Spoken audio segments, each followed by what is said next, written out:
What's good, YouTube? It's your boy Trey Reacts. You know what I'm saying? Uh, I was just thinking about, I had to make some videos. I see Greek mythology, family tree, bro. I figured, well, why not watch this one? It popped up on my homepage. Why not watch it? You get me? I just forgot I maxed out the volume, so let me just turn this down in case. Get off my clock. Today I'm going to show you the family Get tree to it. of Greek and Roman What channel this gods. is? I'll be using my Greek Useful mythology charts. family tree chart, which, by the way, is available as a poster from my website, usefulcharts.com. Okay. In most cases, each Greek god had a Roman equivalent. For example, the Greek god Zeus was called Jupiter by the Romans. In this video, I'll be using the Greek names throughout, but please note that the Roman names are in fact listed on the chart as well. So I'll be looking Talk at to me. 3 generations of gods: the primordial gods, the Titans, and the Olympians. And one other thing I should mention before we begin. There are several different ancient sources that talk about these gods, and sometimes they differ when it comes to who was the parent or child of who. So in some cases, I had to make a choice, and therefore you might disagree with that choice. But just remember, we're Hey, bro. talking about mythology here, You should and know more therefore than me, there's my really brother. no So I such ain't gonna thing as a disagree with you. correct version of events.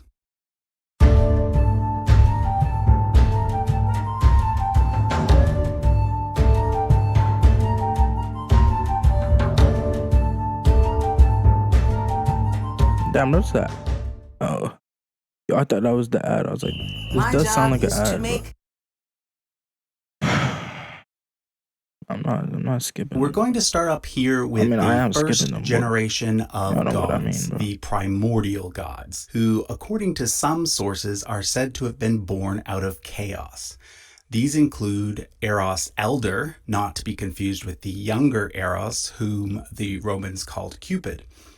Then we have Tartarus, the original god of the underworld; Gaia, Mother Earth, the most important of the primordial gods; Right. Erebus, god of darkness; and Nyx, god of night. Now, there are 2 gods here at the top that don't really fit anywhere on the tree, being that they exist beyond space and time. There's Cronus, Old Father Time, and Ananke, the goddess of destiny. Don't confuse this Cronus, spelt with a CH, with the Titan named Cronus, spelt with a K or C, whom we'll meet later. So the tree really starts from Gaia. From Gaia came 3 gods: the mountains, the sky, and the sea, named Aurea, Uranus, and Pontus. Take note of the colors because I use them throughout the chart.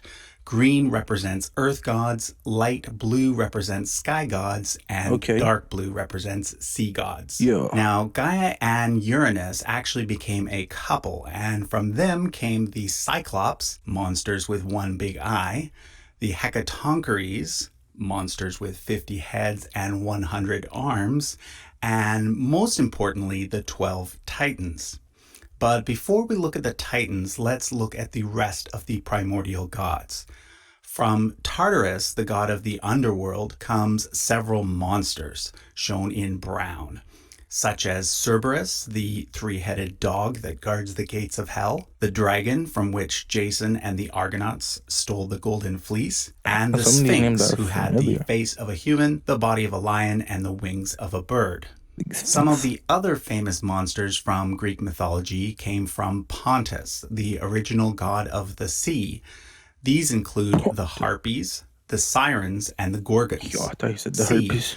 These include the Harpies, the Sirens, and the Gorgons.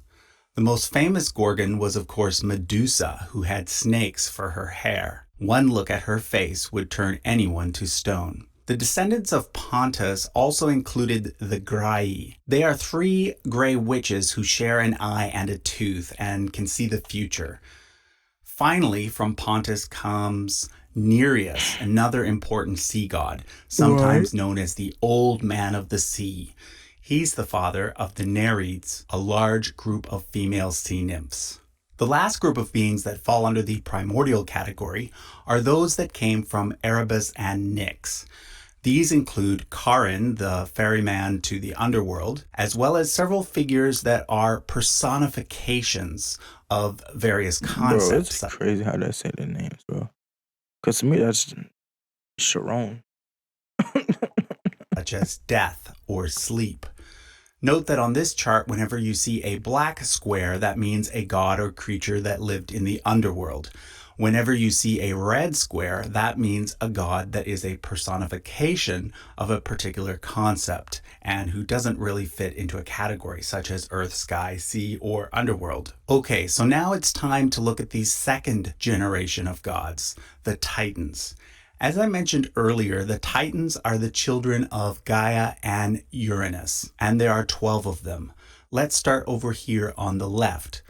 First, we have Oceanus and Tethys, god of the ocean and goddess of the rivers. They take the place of Pontus in this second generation of gods and are the parents of the Oceanids.